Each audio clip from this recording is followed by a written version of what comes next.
Naafummaa hafuuraa keessaa Waaqayyo jireenya keenya hafuuru. Waaqayyo jireenya keenya haa gargaaru. Kaleessa waa sitti argama taanaan, kaleessa na waa hin kadhatta taanaan, kaleessa waan gaarii goota taanaan, gareessa tajaajilatu keessa kee jira taanaan, har'a maaltu naaf isa jala dhaabadhu ilaali galgala kana. Obboleessa koo obboleettii koo Waaqayyo si gargaaruu barbaada galgala kana. Waaqayyo si furuu barbaada galgala kana. Mucaasaa si gargaaruu barbaada Waaqayyo galgala kana. Dhaabadhu.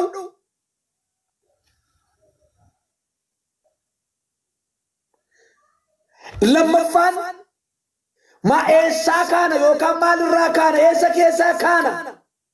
Inni lammaffaan amantii dhabuu keessaa kaana. Amantii dhabuu. Amantii dhabuu. Yeroo baay'ee hin kadhachiifanna. Yeroo baay'ee namoota wajjin hin kadhanna.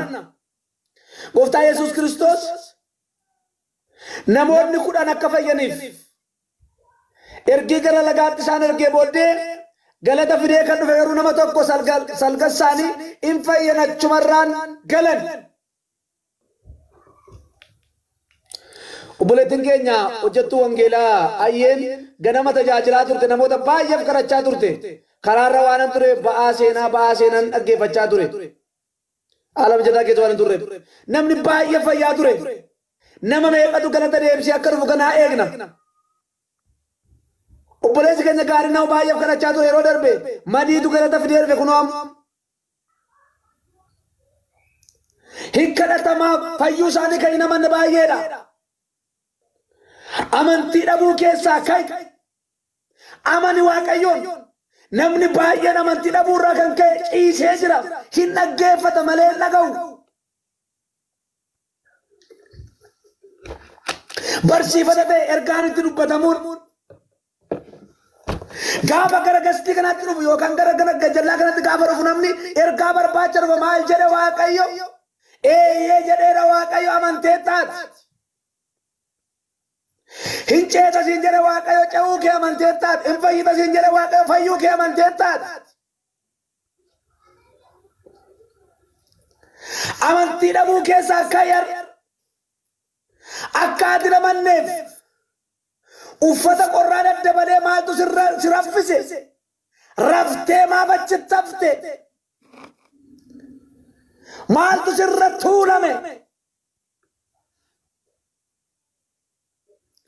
Amantii dhabuu keessaa ka'e. Wangeela Luqaas boqonnaa 1 lakkoofsa 19 irratti Gooftaa Yesuus Kiristoos akkana jedhe.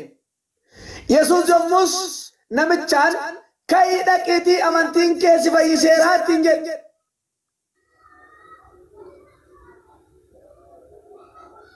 Ka'iitii dhaqi amantiin kee si fayyiseera. Yeroo darbe dubbadheera. Namicha galaana Geensareet bukkee ciisaa ture sanaan waggaa 33 ciisanii Gooftaa Yesuus Kiristoos gaafa dhaqee akkasittiin jedhe fayyuu barbaaddaa namicha nana. Eeyyee fayyummaa nan barbaada garuu firan qabu. Yeroo ergamaan dhufee bishaan kana sochoosu nama keessa na buusuun dhabe malee fayyuun qaba. Fayyuu nan barbaada gaafa fayyi bakka ittiin jedhe fedhii isaa barbaade Gooftaa Yesuus. Obboleessa koo obboleettii koo amantii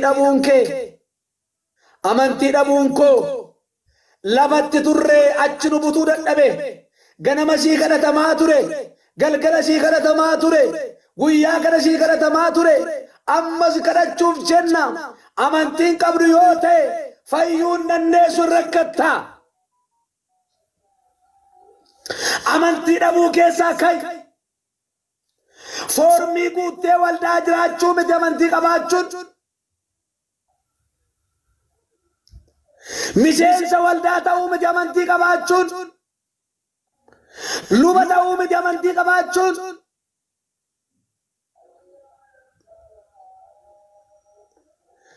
Ergaa namatti himuu miti amantii qabaachuun.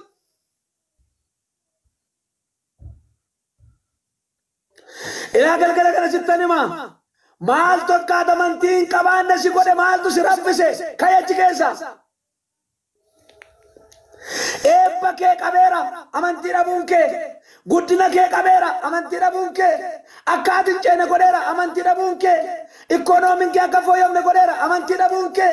Akka ati hin guddanne si godheera amantii dhabuun kee. Akka ati hin fayyine si godheera amantii dhabuun kee. Ka'eechi keessa. Namni baay'een fayyuu kan dadhabeef amantii sababii dhabeef. Akkuma sira sinii kaase ganama baay'ee kadhatamaa tureera. Namni baay'ee fayyaa tureera. In amanne yoo ta'e namichi hin fayyine. Namni dhukkuba busaa dhukkubsatu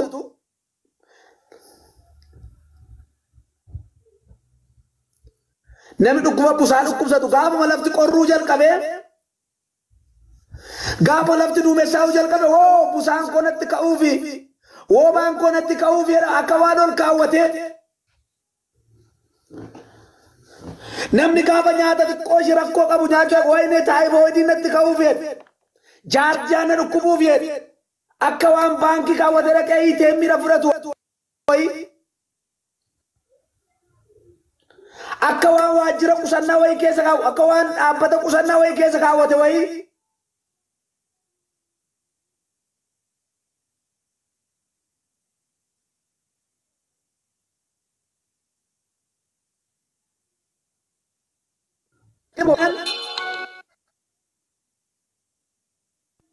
Inamanne taanan hin fayyineet. Namicha kanaan gooftaa Yesuus akkasii jedhe dhaqi namicha nana amantii keessi fayyise.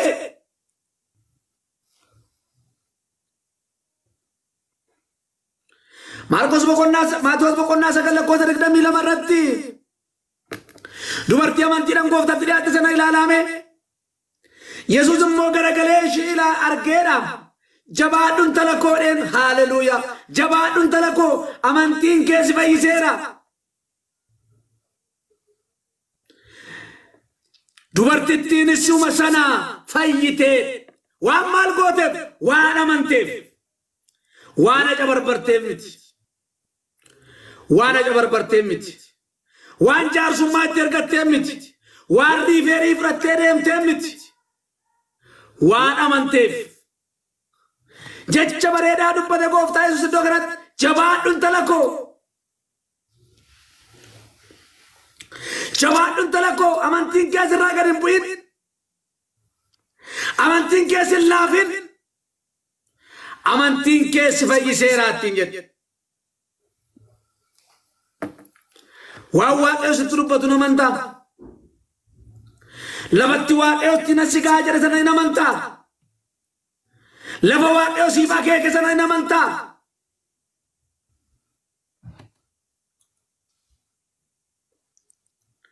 In amantu yoo taate bara baraa dhaggeeffataa taatee hafta. In amantu yoo taate bara baraan warra tajaajila kanaaf Waaqayyo isaan waame yeroo hundumaa dubbachuun dhiisan. Dhaggeeffadhu. Waaqayyotti amantii qabaadhu. Phaawulos akkas jedha nan amane nan dubbadhe jedhamee caafamee jira.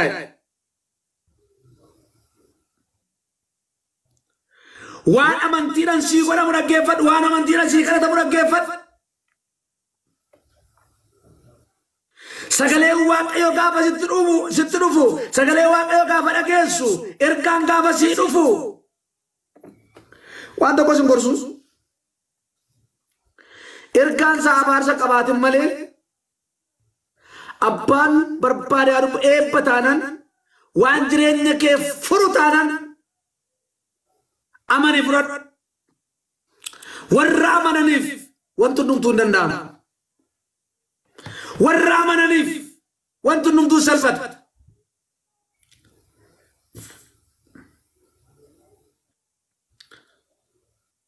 Amma too qooda kana dubbannu qooda kana haasofnu waa'ee jaalalaa haasofnu otoo ta'e keemistiraa haasofnu otoo ta'e waan nama kofalchiisu jookerii garaa garaa haasofnu too ta'e namni afurtamna sirra jiru kun dhibba afur ta'uu danda'a ture. Garuu waan tokko sitti hima. Waaqayyoo waa si jaalatuuf adammayyuu carraa qabda. Galgala kana waan narraa dhageesse amantii qabaadha.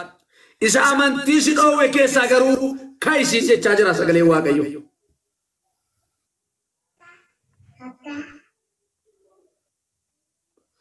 Isa amantii si dhoowwe keessaa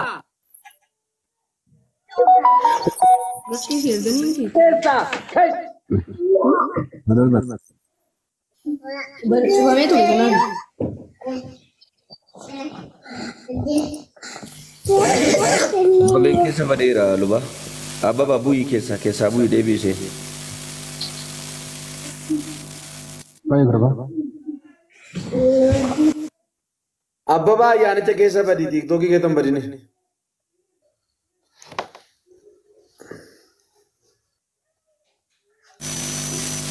Abba ba. Invite boleh lah. Invite. Ya.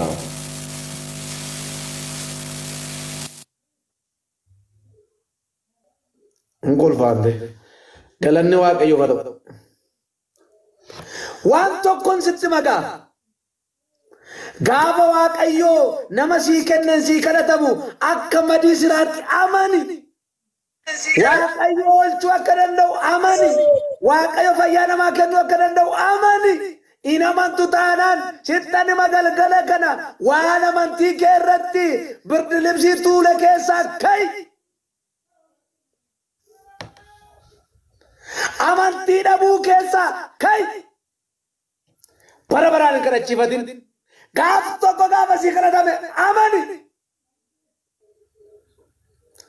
Raawwatee si fayyisa Waaqayyo gaafas. Raawwatee si gargaara Waaqayyo gaafas. Raawwatee fayyina kee lafa qabsiisa Waaqayyo gaafas. Mana yaalatti namoonni dhukkuba deddeebi'anii yaalamu dhukkubsatanii hin deddeebi'u guyyaan dabarsan. Yoo dhukkubicharraa yookaan deddeebii isaanii guyyaa dabarsan dhukkubichi waan biraa waan isaan godhuuf deddeebi'ee yaalamee beeka waan ta'eefan isinitti makanaan. Waggaa digdamman har'aa TB dhukkubsadhee deddeebi'ee yaalameera. Ji'a 8 kiniinni liqimseera. Fayyuu yoo barbaade dhamaan jaa dooktarii yeroo sana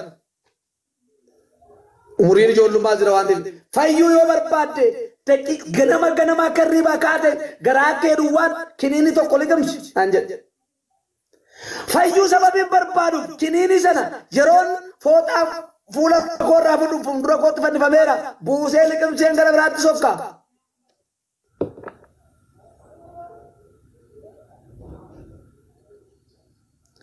Arra waan tokko sitti hima.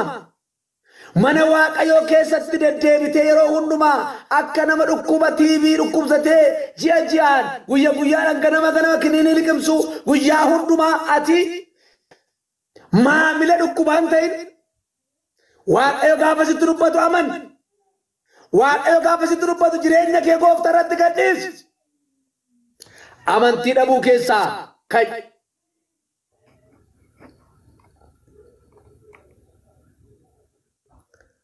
Amantii dhabuu keessaa.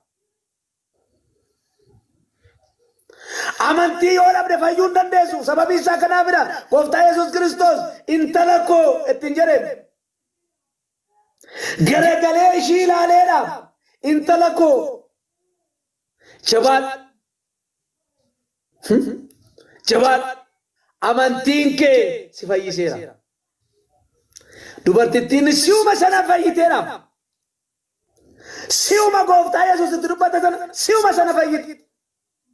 Waan maal gooteef waan amanteef. Amanuu wanta namu mata duree ofii isaa danda'e. Garuu anammaa asitti dubbachuu kanan barbaade amanuu dhabuu keessaa ka'i.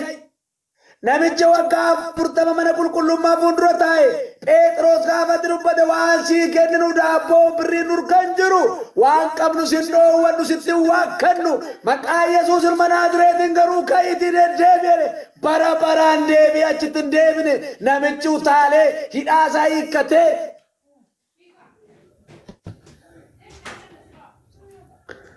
kayachi keessa kay balbala cubbuu keessa suusii keessa kay amantii kee kan nyaate isa waan simmadaalle keessa kay isa kan amantii kee nyaate akka ati gooftaan amane kan si godhe isa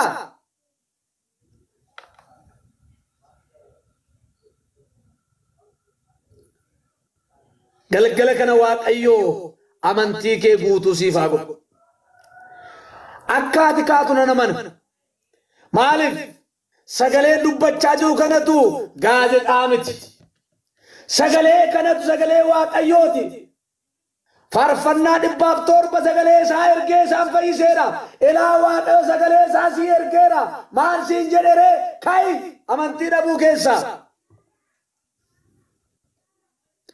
ka'i naafummaa amantii keessa of danda'i dhaabadhu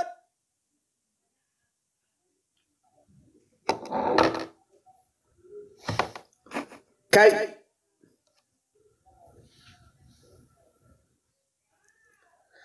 inni sadaffaaf inni dhumaa kana dubbadheetan waaqayyoon kadhanna eessa keessaa kaana eessa keessaa kaana inni sadaffaan hojii waaqayyo hojjechuu dhiisuu keessa dhibaa'ummaa keessaa kaana namni baay'een dhibaa'ee ta'a dhibaa'ummaa keessaa kaana waaqayyo malee jiraachuu keessaa kaana cubbuu keessaa kaana